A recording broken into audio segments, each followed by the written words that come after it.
Welcome to the Middlesex Moments radio show. I'm Dr. Anna Wasesha, president of Middlesex Community College, and joining me today is Bob Reutenauer.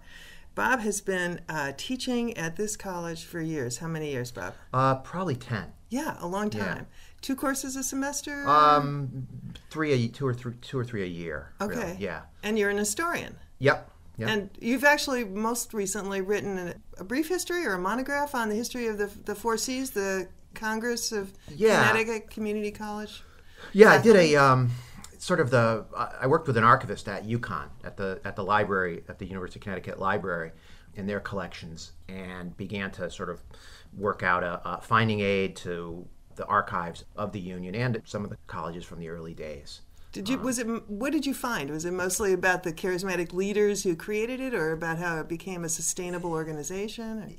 That's great. I mean, those are really 2 really big subjects that are there. I mean, very much a charismatic leadership, that is to say, sort of the time. You know, I mean, starting here in Middlesex, 66, I believe, 67, and Manchester before that. And it really grew out of the 1960s, out of probably, 1965 Higher Ed Act, and then just people looking for ways to change the world.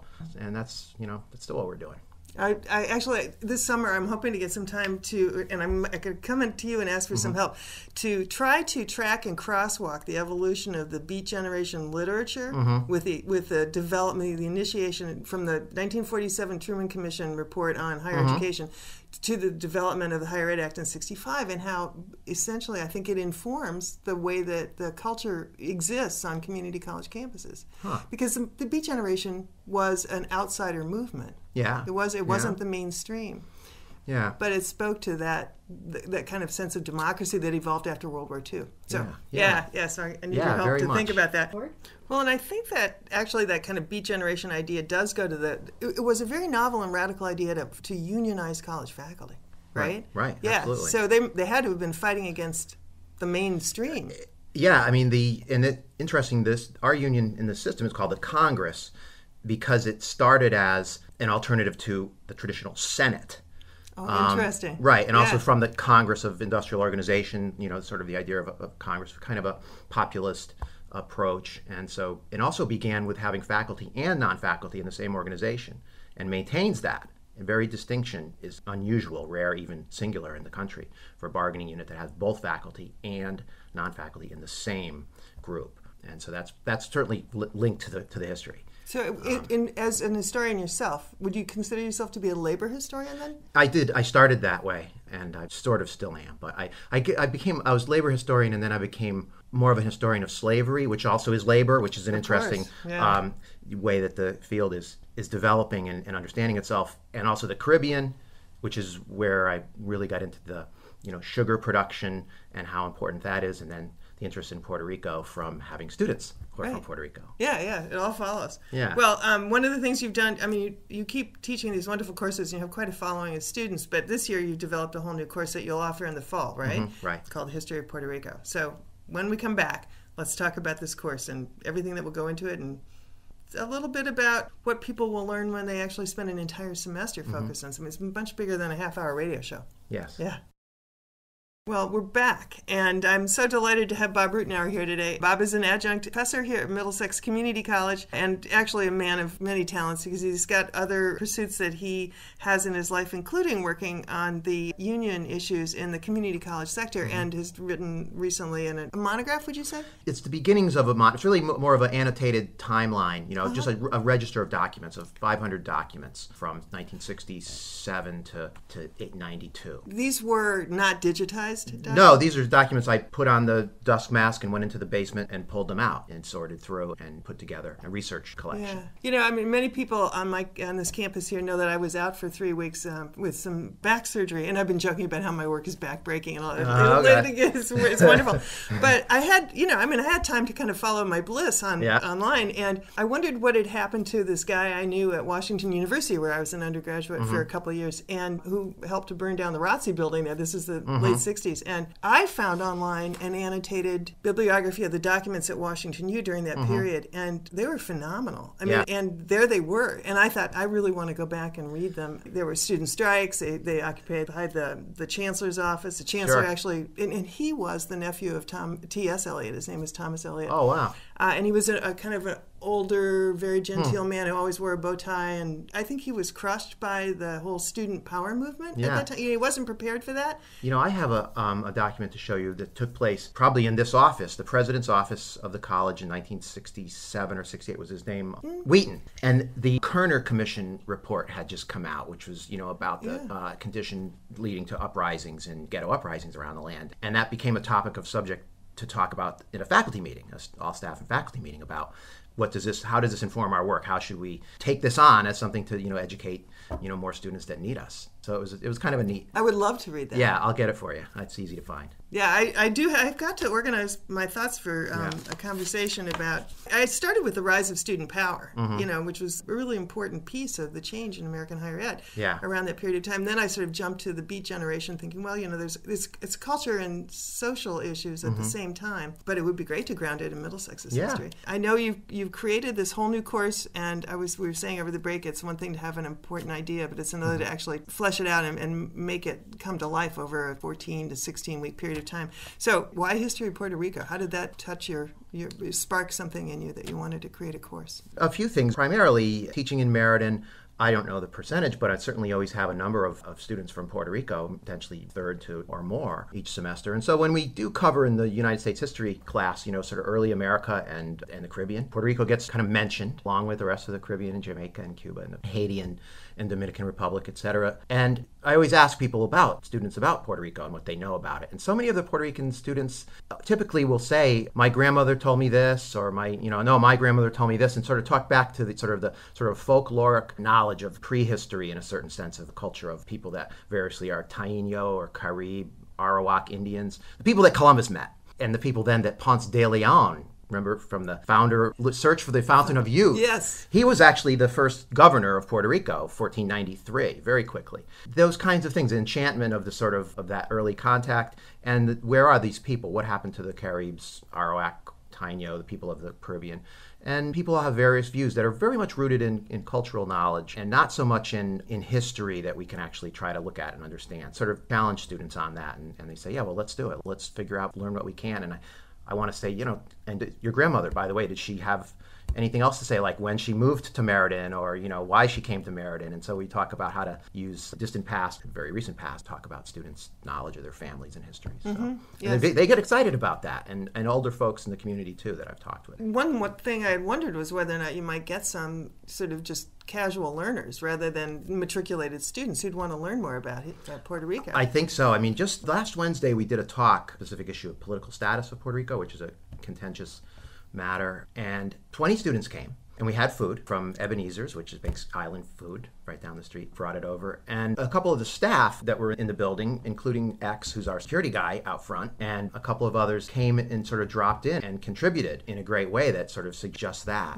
As I would say things to the students, like a number of them, do you know who Pedro Albizu Campos is? And no. This woman in the audience, it warmed her so much to hear that name in Meriden, because Albizu Campos is a hero of Puerto Rico, along with another guy, Luis Muniz Marin, or Marin Muniz, I'm sorry. And those two names, to hear them in Meriden, it really warmed, and they were like, wow, let's talk about these guys in Meriden. And so that was kind of fun. So yeah, I think we can get intergenerational connections. And I'm speaking with people who put on the festival, the annual August Puerto Rican Festival. At some point, the work that students do can be presented there.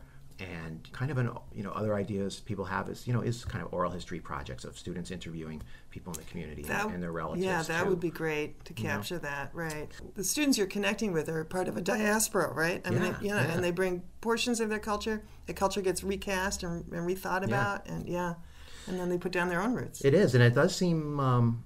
There's a student graduated from Wesleyan from their honors college last year. Who did a thesis in anthropology on the Meriden. Oh. Yeah. So I'm following on her a little bit, and I'll certainly be in touch with her in some of the contacts that she made. Yeah. And she was a Meriden student, a kid from Meriden that went to Wesleyan.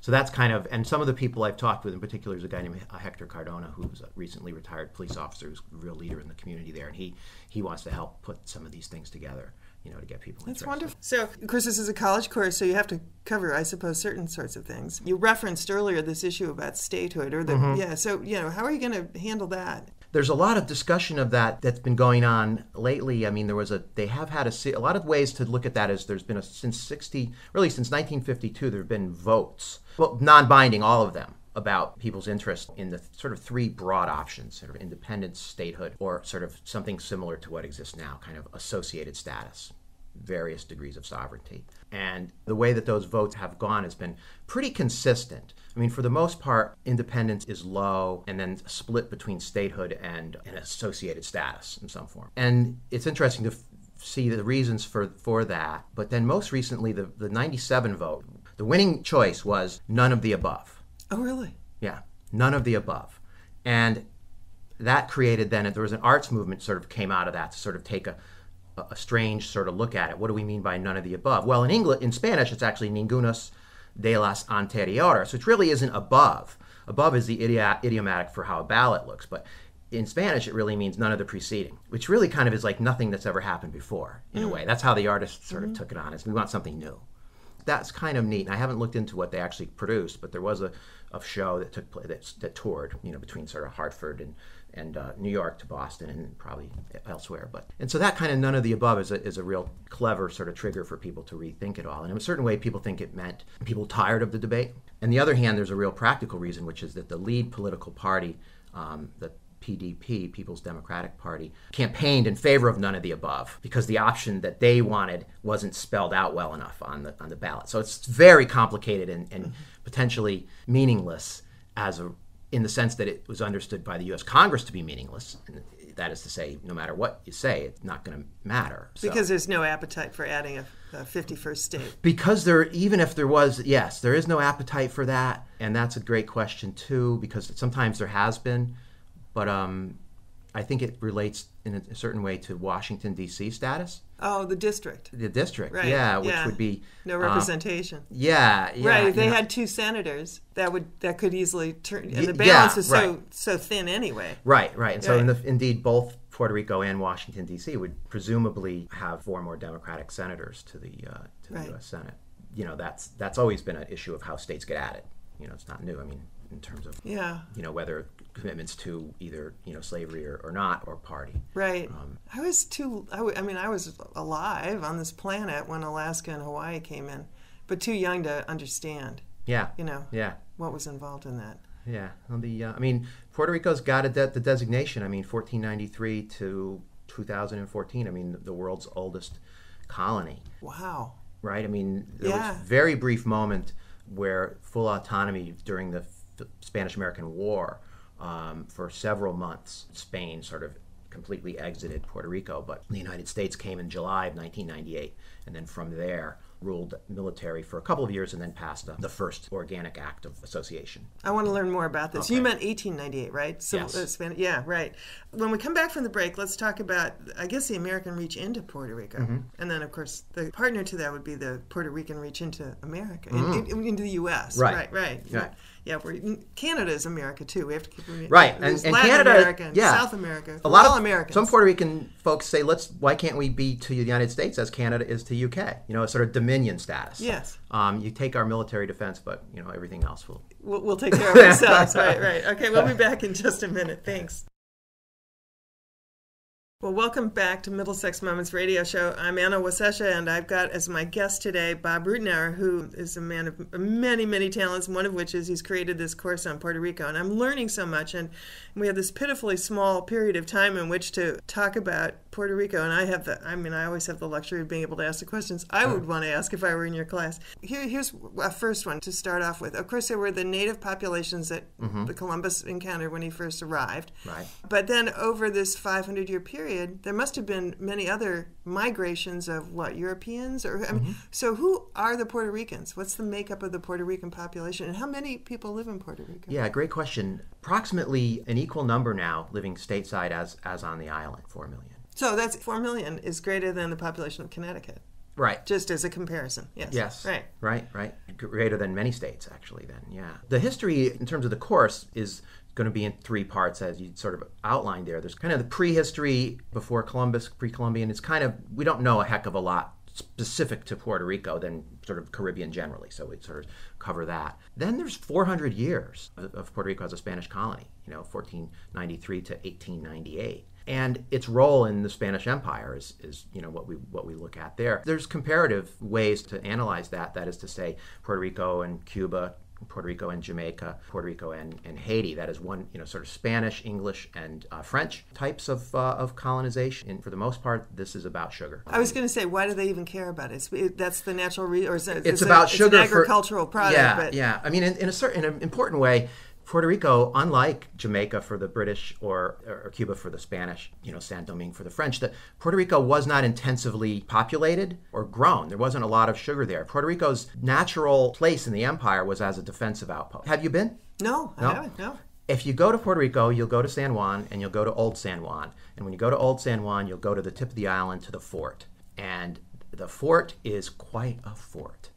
And you'll stand out on the edge of it and you'll look out as far as the eye can see and you'll go, wow, if I wanted to protect North America, Central America, and South America from an invader, I would stand here. and I would have really thick walls. And if I wanted to protect the Spanish galleons taking the silver and gold out of the mines of Peru that had to come through here, this is where we would go. So then you would look ahead to the 1900s, early 1900s, and think about Teddy Roosevelt and the Panama Canal. And Teddy Roosevelt would go up to the tip of Puerto Rico and go, you know what? Yeah, if I want to protect the Panama Canal or look for German submarines, yeah, I want to be here. So you would create something called Roosevelt Roads and Vieques Island and have the largest naval complex in the world that would then allow for protecting the Caribbean. And later, when protecting the Caribbean wasn't such a problem in a certain way for America, that would become a training site for militaries, navies around the world, and a real rub point for a lot of Puerto Rican folks was the destruction of their island, of the island of Vieques, because they blew up bombs on it. Lots of them, yeah. Yeah. And so there must be a lot of environmental issues around Puerto Rico. There is, yeah, and in particular on the Vieques Island, right. Yeah. Recently that ended. I mean, the United States Navy agreed to withdraw from having Vieques Island as a testing site and begin to try to restore the island. And importantly, all of the divisions on the island around political status, people for independence, people for statehood, people for modifying current relation, all united around the idea of take back Vieques from the U.S. Navy. Is it completely decimated? No, it's interesting. In the center of the island is decimated, but the sides remained populated by people who, it was a cattle raising area. It's also the third or fourth leading place to go now for tourism in Puerto Rico. People go to Vieques for the beaches and stuff. But so it's been brought back from the Navy. So it was an important political issue in the 90s, in the end of the 90s. The people had protests all around in Hartford and on the island, to say, it's really a stand, let's. So there must be a legacy of a lot of treaties or agreements that the U.S. could go in, take over an island, and then blow it up repeatedly. I don't know. There are not a series of treaties between the United States and Puerto Rico. There's Article 7 of the U.S. Constitution, which is a territorial clause, which says, in brief, that any territory or possession of the United States basically shall have plenary powers, that is, complete powers, until such time as something else happens, like a constitution or something else. So the U.S. relation to Puerto Rico still is ultimately ruled by the U.S. Constitution as a territory. Following on that, there's been three big laws that sort of implement that. A law in 1900, which created the legislature and the governor, and the judiciary appointed by the U.S. president, mostly, a lower house elected by the population. But the governor to this day is appointed? No. From 1900 until 1946. Okay. The first elected president of Puerto Rico was Luis Muñoz Marin, who was elected in 1946 as the first Puerto Rican and the first elected Puerto Rican. Prior to that, they were appointed by the president. And there were some good ones, actually. Teddy Roosevelt's son was a governor of Puerto Rico that people liked. One of FDR's closest sort of New Dealers, Rexford Tugwell. Anyway. What a name. Yeah, he was a great New Dealer and a great governor of Puerto Rico. But nobody was better than Luis Muñoz Marin, and he was the first elected. And do they have term limits? I mean, did they I don't know. He He was governor. Marin is very much embodies in the popular imagination and on the record, I think, sort of, he's JFK and he's FDR. You can see pictures of him with both guys and his family. He's educated at Georgetown and Bates, actually, interestingly. Yeah. First Bates and then Georgetown. Yeah. Yeah. The other big, folk political hero of Puerto Rico, Albizu Campos, really much a rival of Muniz Marin, was also first educated at Vermont and then at Harvard Law. And he spent much of his time in federal prison. For what reason? For leading the Nationalist Party. The Nationalist Party of Puerto Rico, starting in the 1930s, advocating independence, sure, in line with many nationalist parties around the world at the time, continuing till the 1960s when decolonization happened, and in line with the methods of much of the nationalist movements around the world, many of which we supported and some we didn't, took up armed struggle. For his direction of the armed struggle was jailed for many years in Atlanta. In a U.S. jail? Yeah. Federal. Yeah. The only people, since 1920, the only people in the United States who've been charged, tried, and convicted for sedition are Puerto Ricans, are Puerto Rican nationalists. The independence movement of Puerto Rico, which arose, as I suggested, sort of legitimately out of the people of colonies in the world in the 30s and earlier, certainly after World War I, there was a lot of first focus on Woodrow Wilson talking about self-determination. Then the frustration of the nationalists was clear, and then the oppression and repression and imprisonment and really squashing of the nationalist movement, in a certain sense forcing it out of legitimate political space in the sense of public democratic association and stuff, and forcing the nationalist movement into underground and into very militant expressions, including an assassination attempt on Truman in 1950. They fired 4 Puerto Rican nationalists fired into Congress in 1954, wounding 5 members of Congress, and were jailed for 25 years. That's remarkable. It is. Yeah. It's very unknown. In yeah. fact, it's a wonderful. It's another. There's a person named Lolita Lebrón, and she was one of the women leaders who opened fire. I mean, she claims to have shot at the ceiling, and a couple others. But she's carrying a gun, and yeah. It was a suicide mission to bring attention. It was very. Again, it's like these things were happening in the world. So, is there a corollary kind of Puerto Rican rights movement among U.S.-based, U.S. citizens of Puerto Rican descent to try to address these? I mean, what sort of could be? I mean, there clearly sedition is in and of itself a serious issue, but it's a human rights kind of piece of it. There is, and I don't know enough about it, and it's so contemporary and current, and has real Hartford and Connecticut roots that I don't know how far to wander into that without becoming more expert. And there was a man at Central Connecticut State University who wrote the leading books on the contemporary movement, which is called Los Macheteros, the Machetes, which has its lineage from the FALN, which is another group, armed struggle. Prior to that, the more sort of traditional parties of the nationalist movement, and they're involved in doing some bank robberies and raids and things. This is incredible. Yeah, so he died, and I don't know who's picked that up in terms of having the kind of knowledge and access to some of these folks. So, and it's controversial, and obviously, but yeah. I mean, you weren't here there was a bank robbery of a Wells Fargo. The largest cash robbery in America, took place in Hartford, West Hartford, actually, in the early 80s. And it was the Puerto Rican nationalists, and they made off with millions and millions of dollars. The guy that did it is still at large, but his supporters have been rounded up, and a couple of the leading folks. A couple of years ago, FBI raid at his farm, and so it's and he was killed. Yeah, so this is a great story. Yeah, which is the best part of history in a way. Of right? course, right. Yes, of course. And there's a way that it doesn't get talked about. Right. And I don't know. I'm watering into this as a good faith person wanting to uncover things and invite experts in to talk about it.